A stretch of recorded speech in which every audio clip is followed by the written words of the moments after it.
A todos los actores productivos, el gusto, el placer de tenerles a ustedes. Ojalá cumplamos con ese objetivo de llenar ese espacio del conocimiento con buena información. Pues bien, nos acompaña hoy la subsecretaria de Cambio Climático del Ministerio del Ambiente, Karina Barrera. Para nosotros es un gusto tenerte siempre dispuesta a colaborar con nosotros. Y si te parece, antes de hablar del Plan Nacional de Adaptación del Cambio Climático, algunos comentarios tuyos sobre lo que el presidente de Francia dijo. Pues es inviable el acuerdo Unión Europea-Mercosur si Latinoamérica viola normas ambientales. Lo que está pasando hoy en Chile, en la zona central, tú lo sabes muy bien, con esto de si el agua es un derecho o un privilegio. Eso por los cultivos de palta bastante grandes. Los otros agricultores de la redonda pues no tienen el agua suficiente, se pelean. Lo que tenemos en el crecimiento en el Perú con el arándano. Pues bien, ¿qué sugerencias, qué indicaciones usted nos haría? Muy buenas tardes. Muchísimas gracias, Juan Carlos, por la invitación. Para mí es un placer siempre compartir con ustedes un espacio tan importante con el sector productivo del país. Respecto a tu pregunta, definitivamente hay escenarios mundiales que ya hacen presente la necesidad de cambiar nuestro modelo de producción. Lo que está pasando en la Unión Europea es producto de su política que se llama el Fit 55, es el ajuste al 55% de reducción de emisiones al 2030.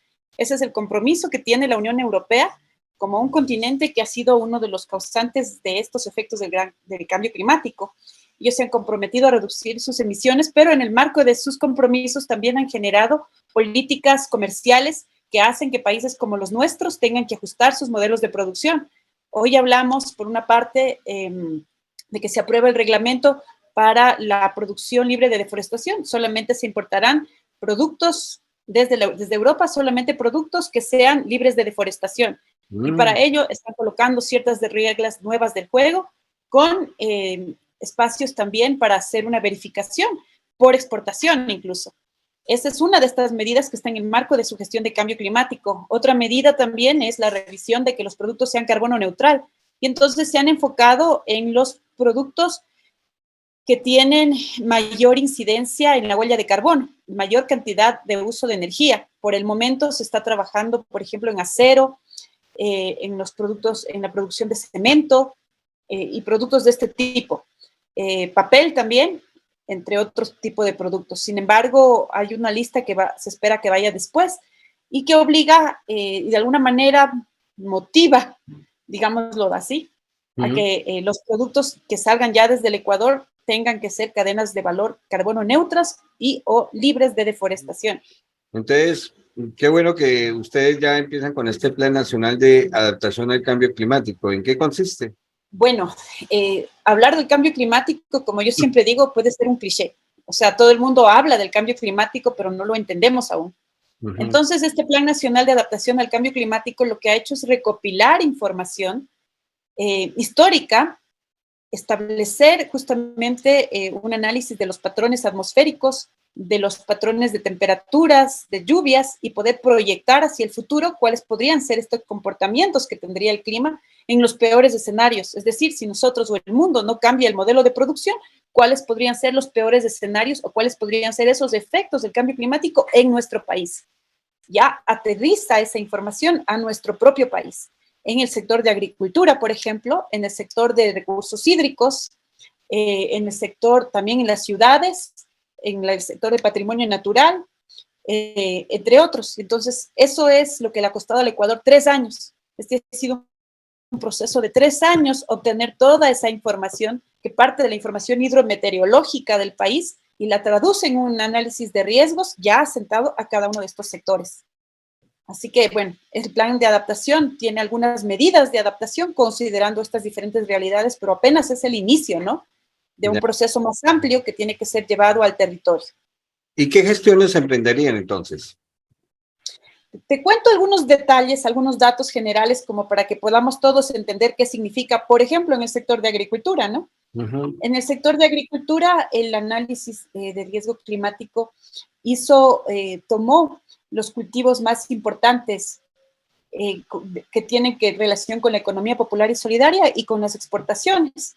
Por ejemplo, el maíz amarillo duro, el arroz, la papa, el maíz suave seco, el frejo, la caña de azúcar, y se hizo un análisis de cómo, por ejemplo, la temperatura, el incremento de temperatura o la pluviosidad podrían cambiar los rendimientos de esta producción. Y entonces, de estos 6 cultivos, porque no había tampoco información de todos, se saca, bueno, de ellos se obtiene cierta información importante y se establece que podría haber una disminución de estos 6 cultivos, pero lo más relevante es que como la mayoría de estos cultivos están sembrados en territorios no aptos, en terrenos no aptos para la agricultura, quiere decir que si en el futuro tenemos incrementos de temperatura, ellos tendrían que desplazarse a otros sitios menos aptos, y eso implica además deforestación, y eso implica menos fuentes de agua. Entonces se genera un círculo vicioso sobre el tema. Por ejemplo, hay datos relevantes de este estudio, como que el 88% de los cultivos de caña de azúcar se encuentran en zonas no aptas para el cultivo. Y también los cultivos de arroz, el 68% de los cultivos de arroz se encuentran en zonas no aptas. Con estas variaciones climáticas, se mira que cada vez va a haber menos lugares idóneos para sembrar arroz, justamente porque no habría precipitaciones en ciertos lugares. Y entonces también se identifican estas zonas en las que se podrían encontrar estos temas, ¿no? Estos problemas, en donde se podrían evidenciar mayores problemas con cada uno de estos cultivos. Y la sierra y la costa son sectores altamente vulnerables a estos efectos del cambio climático. Y luego se establecen algunas medidas tipo generales que podrían ser adoptadas, pero necesitan de un análisis más específico por sitio, ¿no? A un nivel nacional sabemos que hay que trabajar y darle mucha más fuerza a los sistemas de riego, también incorporar los seguros agrícolas, las buenas prácticas agrícolas, incluyendo la rotación de cultivos y no, cambiar de un sistema de monocultivos a sistema de cultivos combinados, entre otras acciones que son acciones de adaptación a estos efectos del cambio climático. Bueno, Karina, pero seamos conscientes de lo que está pasando realmente en el mensaje de Chile y de otras partes como Perú, e igualmente aquí, que son grandes poderes los que, por ejemplo, bueno, están bien con las exportaciones, dan mano de obra, pero volvemos al punto, ¿el agua es un privilegio o es un derecho? En ese aspecto, ¿cómo va usted como a encaminarse? Porque esa es la realidad. Era un derecho. Con el tiempo será un privilegio. Porque este es un tema de tiempo, nada más. ¿Ya? El tiempo está, lo que está sucediendo, justo hablábamos con el ministro de un caso de México, en Nuevo León, ¿no? Que se quitó la autorización a Tesla y a una empresa de cerveza para instalarse en ese lugar porque no había suficiente agua para poder al menos defender las necesidades básicas de la gente, ¿no? Que son las primeras necesidades sobre las necesidades productivas. Entonces, estas empresas ya no pueden instalarse en Nuevo León y buscarán otros lugares. Es lo mismo que podría pasar en el Ecuador. Sin embargo, creo que también es digno de resaltar el trabajo que se está haciendo desde el Ministerio del Ambiente. Ahí hablo más allá de ser subsecretaria de Cambio Climático, hablo sobre la gestión que se ha hecho como ministerio, con el viceministerio de Agua a la cabeza del ministro. Ahora tenemos 300% más de sistemas de protección hídrica, ¿no? De zonas de protección hídrica que antes no habían. Justamente esa es la razón. Si no protegemos los nacientes de agua, los espejos de agua, las cabeceras de agua, en el futuro, esos son los que se van a ver afectados por los efectos del cambio climático. En nuestro estudio de adaptación al cambio climático, se pudo estudiar el 35% del territorio nacional hasta el momento, y se identifican sitios claves, como por ejemplo Esmeraldas y la cuenca del río Guayas, donde habrán, o se estima que pueden existir periodos en los que vamos a tener más escasez que lluvias. Entonces, si nosotros hacemos un balance de agua, tenemos que mirar si las épocas de lluvia van a ser más que las épocas en las que tenemos sequía. Y haciendo ese balance, hay más épocas de sequía que épocas de lluvia. Y en cambio, hay áreas como por ejemplo la zona del río Jubones, donde se podría llegar a tener también graves inundaciones, porque allí en cambio hay más pluviosidad que sequía. Esmeraldas y Guayas tienen lo contrario, una nueva visión.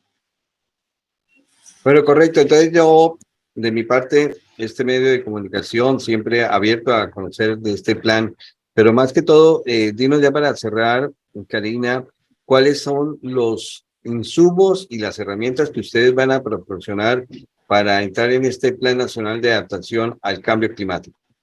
Creo que hay varias formas. Nosotros enfrentamos un reto que es traducir ahora, llevar desde lo nacional, porque tenemos un plan de adaptación a nivel nacional, llevarlo a lo local. Y entonces, para poder llevarlo a lo local, lo que estamos haciendo hoy es una suerte de priorización de áreas, priorización de sectores. Recursos escasos necesitan áreas priorizadas. Tal vez no podamos llegar a tener mesas territoriales en todo el país, pero queremos escoger al menos 4 mesas en diferentes sectores, mesas temáticas, una mesa de trabajo regional, por ejemplo, donde hablemos de la sequía. Sabemos que Santa Elena, Manabí, Loja y Esmeraldas son provincias que tienen el mayor riesgo de sequía en el país, pero antes no sabíamos, o ya sabemos eso. Y entonces ahí poder montar espacios territoriales donde podamos generar proyectos ya específicos para el territorio que nos ayuden a adaptarnos a estos efectos del cambio climático. De la misma manera haremos con otros riesgos climáticos, como por ejemplo las lluvias intensas o las heladas que se ven en otros sectores del país y generar en el territorio estos. Lo que buscamos es llegar a tener un portafolio de proyectos que pueda ser financiado con fondos climáticos internacionales y también con los fondos fiscales, que ya nos ayuden a prepararnos para poder enfrentar esta futura crisis climática, presente y futura, ¿no? Llegaremos entonces a zonificar las siembras de arroz, las siembras de maíz. ¿A eso llegaremos? De acuerdo Posiblemente, a lo que tú dices, sequía se viene. posiblemente esa sea una de las medidas, pero es justamente estas discusiones que tenemos que hacer a nivel sectorial y territorial, ¿no? No es algo que se pueda imponer o decir esto va así, pero estos son los diálogos que se tienen que fomentar con información, porque antes no existía nada y ahora existe ya. Es como que supiéramos que viene el COVID y no hiciéramos nada, ¿no?